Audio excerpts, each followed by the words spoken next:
Right, you're watching TVC Breakfast. Let's get to our first discussion, our second discussion now. There have been increasing fears and concerns over the creeping presence of the Islamic State into southwestern states. States in the southwest have now put security operatives on red alert as intelligence reports suggest that terrorists may be planning attacks. While security officials are keeping their guard up to defend Nigeria's sovereignty and protect citizens, the question on the lips of many is, how can these terrorists be stopped from infiltrating the southwest as well as other regions of the country? Joining us in the Lagos studio is Consultant Presidential Committee on Small Arms and Light Weapons, Darlington Umaru. It's nice to have you join us, Darlington. Morning, welcome. Mike. My pleasure, any day. Great. Now, there are lots of concerns from the report that there could be likely or there are planned attacks in the southwest. And this is not the first time we're hearing this. If the attack didn't happen eventually, deductively, one would say, okay, it's possible the security agencies were able to handle it and prevent it from happening and all of that. But talk to us basically. These security challenges seem to be permeating through the length and breadth of Nigeria, especially the terrorism. It's predicted, and there's a saying in the common parlance that when something is happening to your neighbor, show concern, because you could be the next victim, like maybe a crime happening to your next door neighbor, and then you want to hide. You say, oh, well, it's not me. It's not happening to me now. It's not my concern. Well, you might be the next target. That's precisely what we are experiencing now. All of this started from the northeast. Okay, gradually northwest had their share, north central, and then those of us down south were feeling a bit too safe, and we're feeling, oh, well, many were like, oh, it's happening. And we have been drumming this. We say, expect it. It's like the palm oil in between, touching one finger.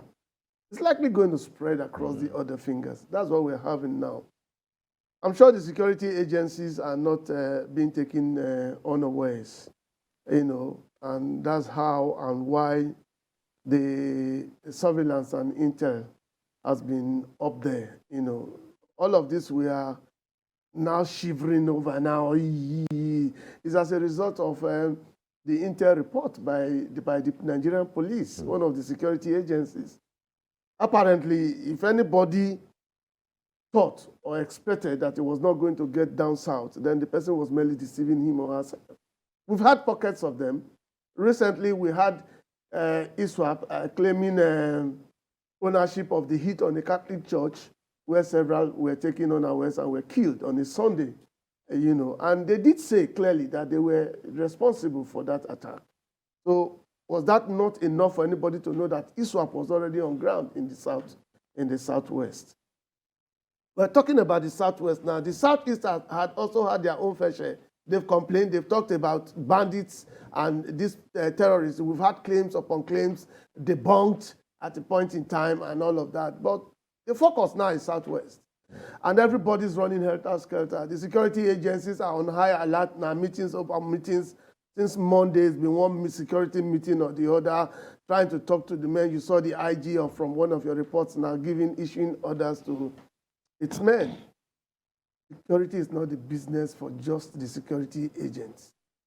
It's the business of all of us. That is the beginning of checkmating insecurity anywhere in the world. If you left it to just the security agencies and the military, then you are fooling yourself. Because these people are no spirits. They depend on information they gather and then process it to turn intel. Surveillance is done by everybody. Where you are, you could do surveillance on your street. I know streets in Lagos where if you parked a vehicle on that road or on those roads for more than 10, 15 minutes, the next thing you see the security agencies coming after you and coming to question why you're parked there. That is what it should be. See something, say something. Hear something, say something. You see some strange movement, talk about them. It is only when we offer some of these services, selfless services, that we'll be helping ourselves. No, we're not helping the security agents. We're supposed to help ourselves. That's where we have found ourselves. In the southwest, movement from where bandits are stationed come into Lagos in the pretense of bringing in food or accompanying food that come in. I've seen series of trucks that are coming from that other side of the country, not just loaded with animals and foodstuff. You find so many young men in those vehicles hanging or sitting on the roof of those trucks. Who is checking what they are coming here to do? The Constitution allows that you should be able to move from one part of the country to another. But at times like this, I expected that the security agents should either do a following, monitor some of the activities, monitor these persons, and then sometimes search some of these vehicles. And Motekun has given us enough reasons why some of these vehicles bringing in foodstuff into this part of the country should be checked. And Motekun has done that on the Ondo axis, and then they found arms and ammunition, small arms, in some of these vehicles, buried in what we call arms smuggling. Forced compartments in some of these vehicles, particularly these trucks. So what do we do at this time? Everybody's now panicking.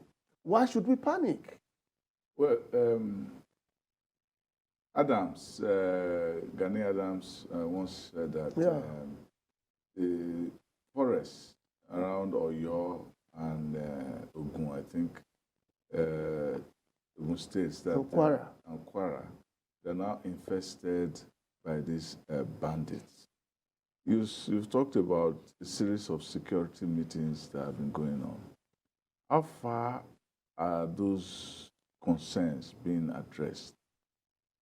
Well, it's at the top level of security. These are not the kind of things they want to tell you on the pages of newspapers or before the cameras.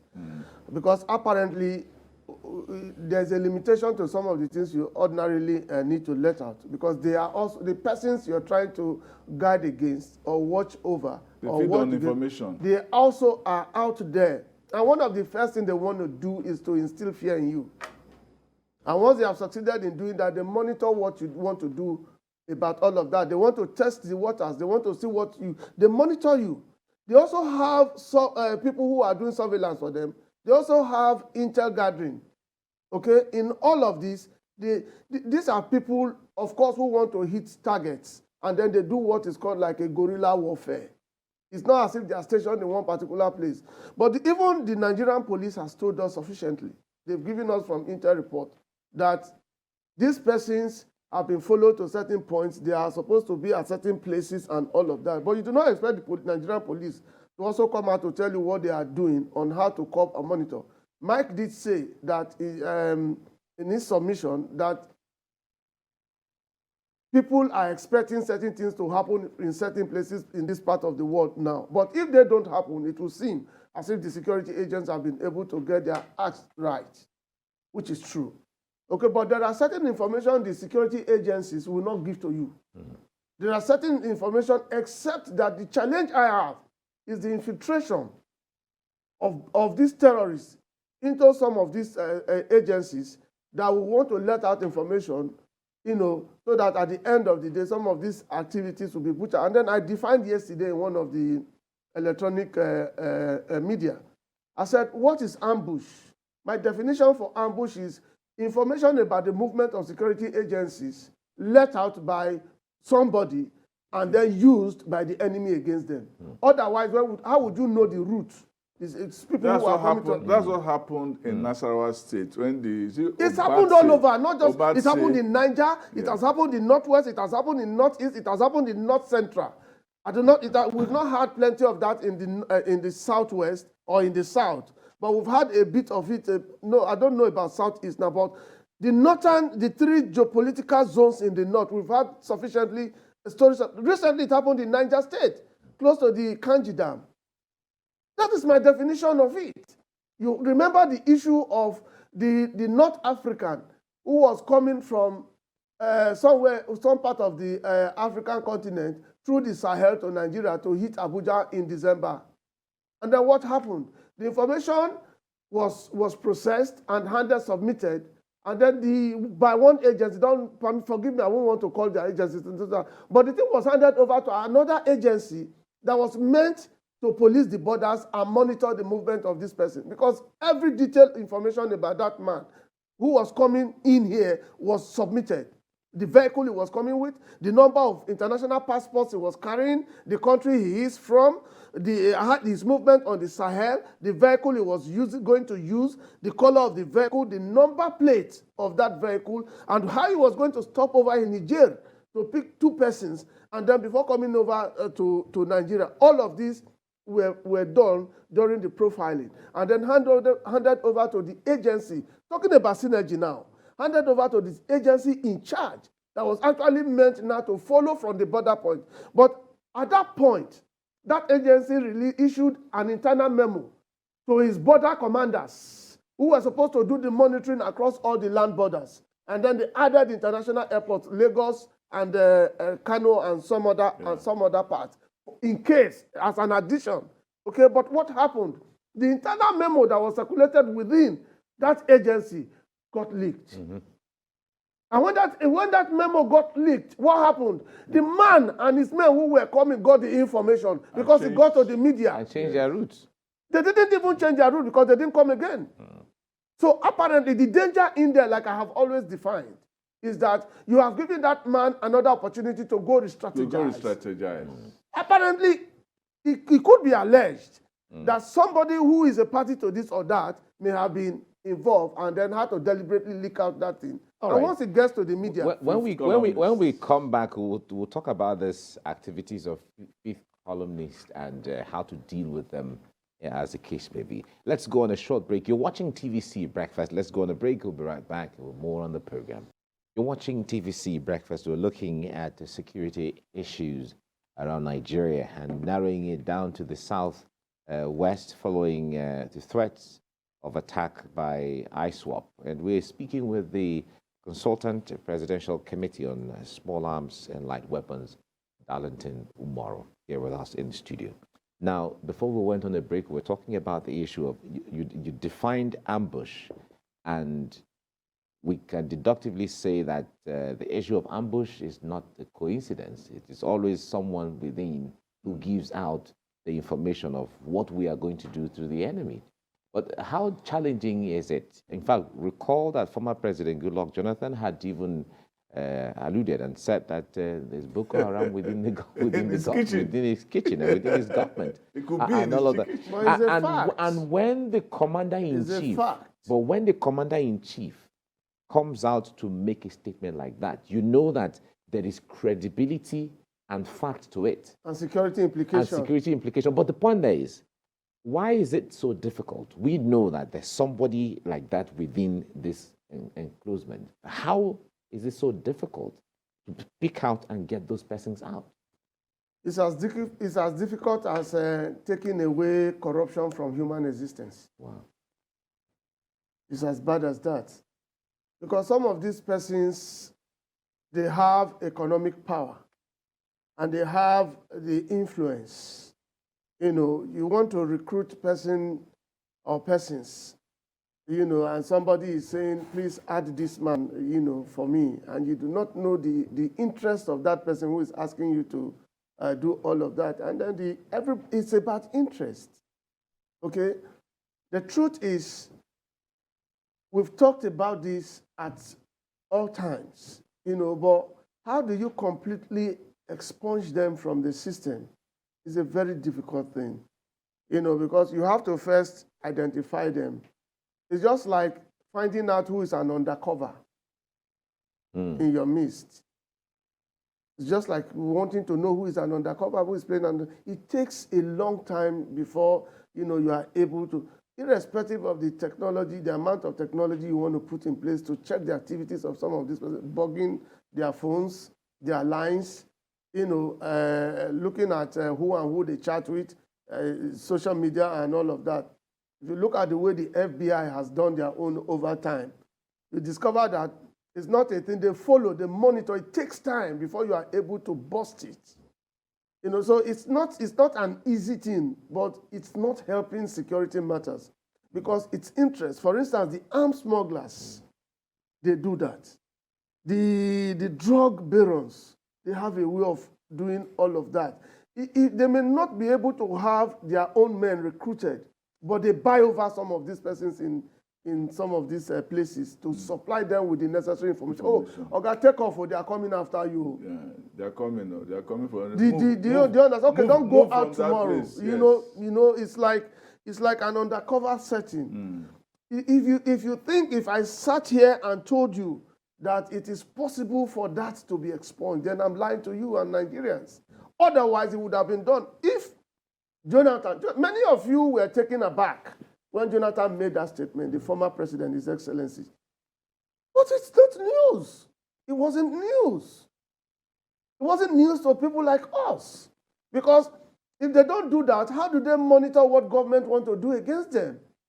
How do they monitor? Somebody said, let me take you back to what happened in Niger State.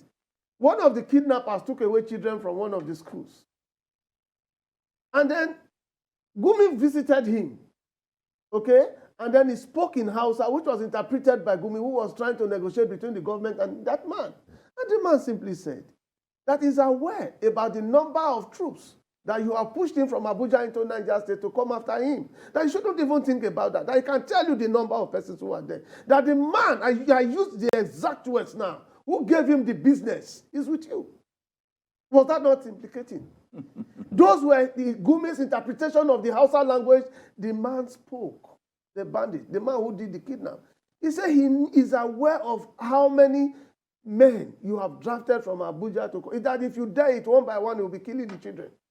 And what happened at that point? Whether it was blackmail or otherwise, he had information, he's monitoring information. Whether he was giving those information or not, he has seen, he heard, he has those information within his fingertips that men were definitely coming after him. And what happened at the end of the day? The Niger State governor, who traveled out of the country at that point in time, to do what? He said he was going to sort knowledge for security solutions. Yes, that was what he said. And you left your home burning. Was that the essence he traveled? Eventually they came back. And what happened? What did we hear? By the time those children were released, things have exchanged hands. So we can call that soft ambush. Well, soft ambush before the hard one. And the most dangerous one is the soft ambush, because it is the material information that you have that you can act on. I was trying to give you an example of another ambush. This was sometime in the Obatse. Remember the Obatse in Nasarawa State, when the security forces were going there. This man who was in charge of the Obatse had people everywhere, in police, in the ministry, in civil service. And when the security forces were trying to swoop on him, they ambushed them and finished him. So that is why I say the soft ambush is probably more dangerous than the hard ambush. All of this started in Borno, when Boko Haram hitting every part of the country first came.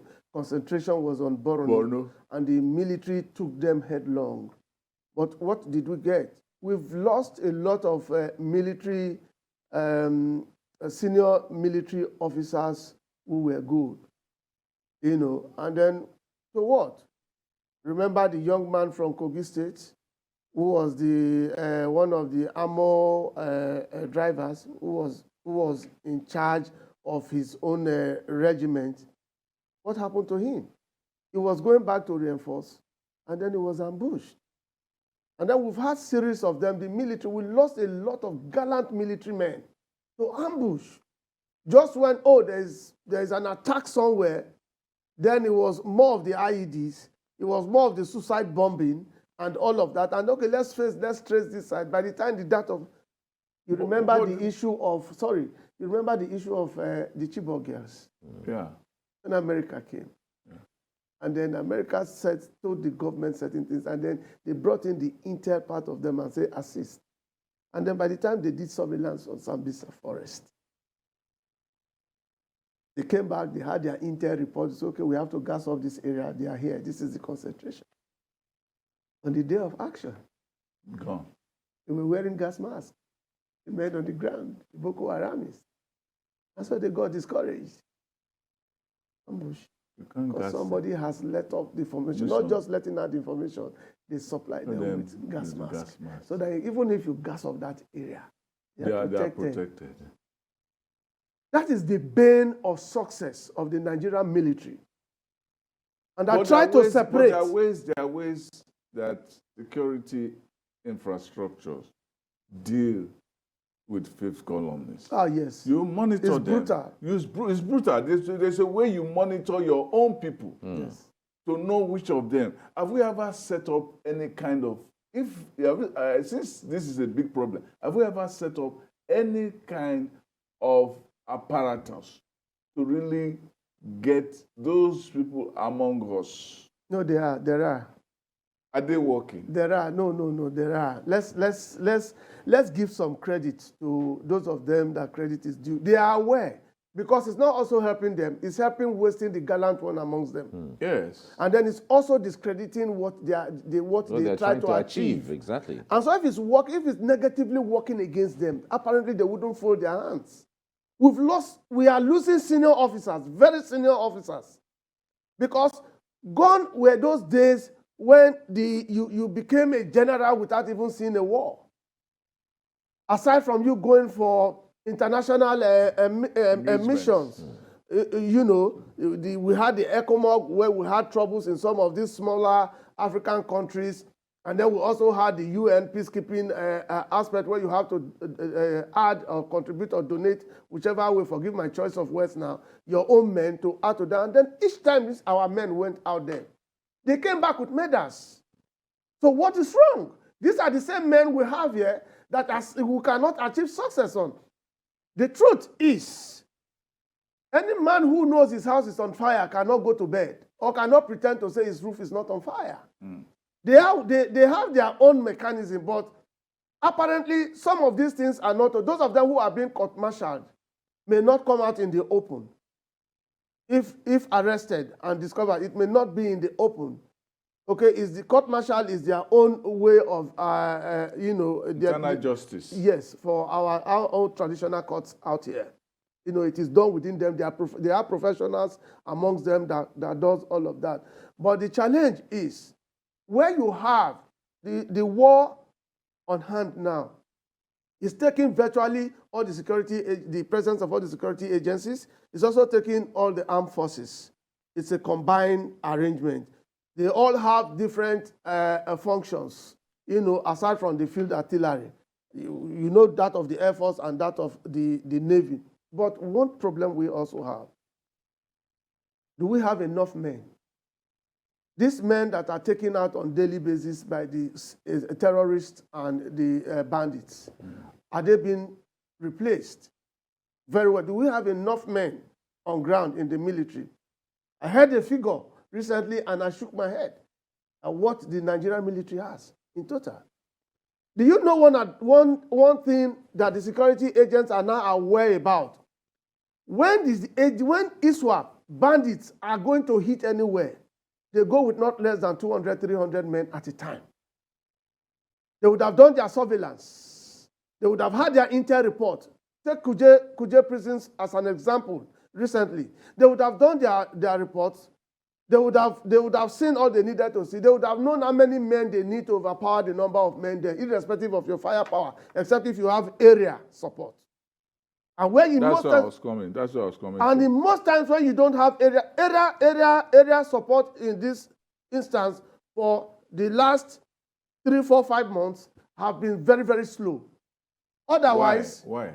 Well, that I cannot explain. It's within the policy makers. But the one in Abuja at Zuma Rock, if you had area support, you could have eliminated those That's people. the point I'm making. Yes. That's the point I'm making. Otherwise, if the terrorists visited Kuje prisons and then they spent about 1 hour, even by road, in Abuja you have all the major military formations, the headquarters of all and you also have the defense. Okay? If there was an information let out from the prisons by somebody who was supposed to give out that information, or there was a red button arrangement, where when there's danger, as for a prison yard where you have the likes of terrorists And then you should be expecting that someday, somehow, with what we had over time before the Abuja hit, we had it in Kogi. Yes. It came to the. It came down here. They did it around Niger. Also, it was in Benin and all of that. Well, all of these were tests to see how support will come. And I've often told them, well, if they consult me, I'll tell them what it would take precisely to protect prisons. It's not the men on guard that are supposed to protect that place. Well, you've consulted for the Presidential Committee on Small and Light Weapons, so we assume that because what they have are small and light weapons, in addition to some of the big ones they also have. So that will be an opportunity, we hope, for them to work with all of the ideas. No, with people like you, we know that we can always get there. But the problem. All right, we unfortunately we have to wrap up here now. Yes, but this security issue is a challenge that is ongoing, and we hope that what the government must do now, before we go finally, lastly, what the government must do now, particularly with 2023 around the corner, is to do what is they should all the borders. It's not just within illicit movement of arms, manufacturing of these arms also by local fabricators. They should go after those places. All right. And those people. All right. Thank you so much, Darlington Omoro, for coming on the program. My pleasure, any day. Thank you.